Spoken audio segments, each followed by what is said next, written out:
In college and engaged to be married, Tariq Kamisa had grown up with a stable family and strong religious values.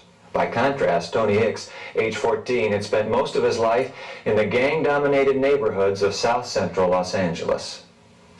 My grandson's life was fairly typical of a child who was born to a teenager.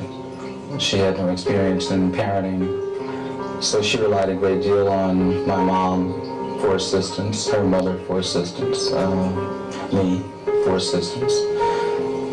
Tony didn't have a relationship with his dad, or to the extent that he did, his relationship with his dad was filled with heavy criticism and abuse.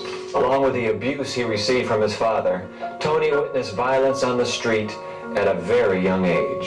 He had the horrific experience of witnessing the aftermath of one of his teenage cousins being murdered in a gang shooting. Tony arrived on the scene just as the medical examiners were removing the bullet-riddled body of his favorite cousin from this car in which he was murdered. That impacted him severely. Tony's mom decided to send him to San Diego to live with his grandfather.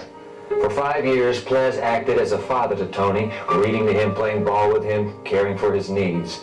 But when Tony turned 14, he began to rebel under his grandfather's strict rules. On January 21st, 1995, he left his grandfather a note. "Daddy, I've run away. Love, Tony." It was very much a jolt, because I knew that Tony was angry.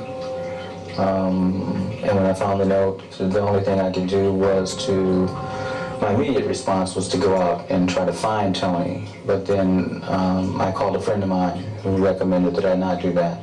And I just called the police and report Tony as a runaway. And I did that.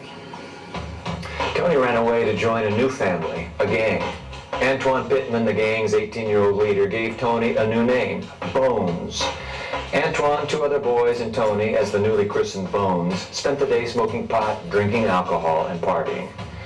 That evening they got hungry, but they had no money.